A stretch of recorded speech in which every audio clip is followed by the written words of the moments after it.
Kembali lagi di Apa Kabar Indonesia Pagi. Saya ingin kembali ke Mas Dodi Ambardi, pengamat politik UGM. Mas Dodi, dari analisa tadi Anda ya Mas Dodi ya, saya menganalogikannya kayak gini Mas Dodi. Bukannya terlalu yakin banget gitu, tidak gitu. Tapi yang kanan ini mungkin sudah di tangannya Pak Anies lah, kurang lebih seperti itu. Nah tapi kalau misalnya ada semacam kayak resistensi terkait dengan deklarasi yang kemarin di Bidakara, terus lalu juga FPI Reborn, ini khawatirnya citranya itu jadi kayak, loh Pak Anies udah berubah dong. Berarti Pak Anies udah nggak sejalan juga dengan kami yang di kanan ini dong.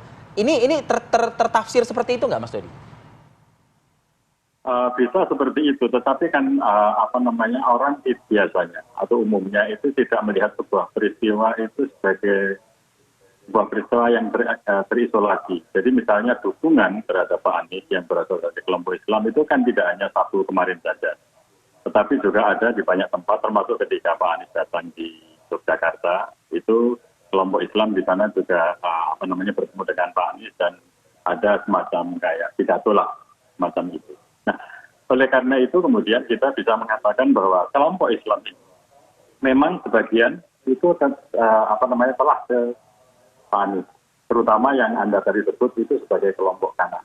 Tetapi kemudian kalau seandainya hanya bertumbuh pada kelompok ini, maaf, saya kira itu tidak akan bisa membawa Pak Anies itu untuk mencapai kemenangan.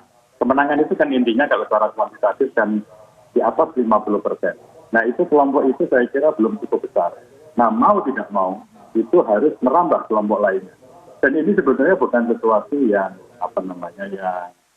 unik, karena kelompok buruh misalnya katakanlah seperti itu, ketika ditekankan pada satu kelompok sosial berbasis buruh, itu di Eropa partai buruh tidak pernah menang ketika mereka mengandalkan suara hanya dari kelompok buruh saja, maka mereka harus merambah kepada kelompok-kelompok sosial yang lain.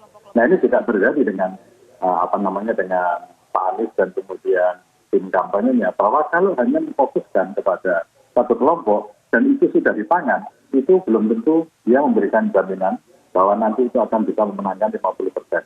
Nah, yang kemudian menjadi masalah adalah jika kemudian asosiasi dengan kelompok kanan itu, kelompok lainnya itu belum tentu mau kalau seandainya terlalu tebal, terlalu tebal dikaitkan dengan kelompok kanan tersebut.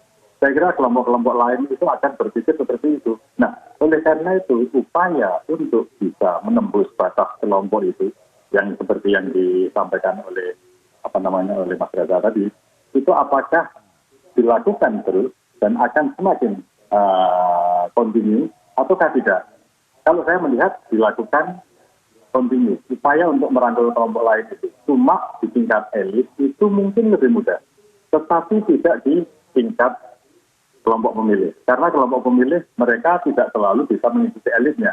Mereka punya pilihan sendiri, mereka punya catatan sendiri. Dan satu lagi, ini adalah panggung yang terbuka ketika informasi dan disinformasi itu muncul. Dan oleh karena itu asosiasi dengan kelompok kanan itu akan terus mengikuti kemana Pak Anies berjalan. Jadi misalnya sekedar contoh yang saya ingat ketika ada pada pidato pelantikan Gubernur Jakarta. Ketika menyebut kata pribumi, pada saat itu kan menjadi kontroversi di media. Nah sejak itu pula kemudian asosiasi dengan politik identitas itu melekat. Nah kemudian apakah itu akan diteruskan ataukah akan sedikit dicairkan? Nah itu yang nanti akan mempengaruhi sejauh mana kelompok yang di luar kelompok Islam kanan itu bisa diyakinkan. Dan itu adalah kerja keras. Bisa berhasil, bisa juga tidak. Tapi usaha itu ke sana ada, tetapi itu tidak akan itu hanya selesai di tingkat elit. Kalau kita di lapangan itu akan selalu melihat. Baik, oke Mas Reza, kalau menanggapi pernyataan Mas Dodi, terus kemudian apa yang dilakukan oleh para relawan Anies agar kedepannya tidak ada lagi stigma Islam radikal baik dari FPI Reborn, kemudian acara kemarin ada bendera HTI begitu, dengan politik tidak ditutupi gitu ya? lagi begitu? Ya kan justru itu ya, kalau kita sampai hari ini kan masih mensosialisasikan kinerja ya. Dan Mas Anies sendiri juga masih fokus untuk menyelesaikan masa tugasnya sampai Oktober nanti. Nah ya kita lihat aja dari kinerja yang dia lakukan, kebijakan yang dia buat di DKI, tidak ada satupun kebijakan yang diskriminatif, tidak ada satupun yang kebijakan yang berpihak pada hanya satu identitas yang ada di Lintas agama Jakarta. berjalan juga? Lintas agama berjalan juga. Banyak apa namanya testimoni dari pendeta, dari Romo, dari mana-mana yang mengatakan bahwa, dan bahkan kelompok Hindu di Jakarta itu mengatakan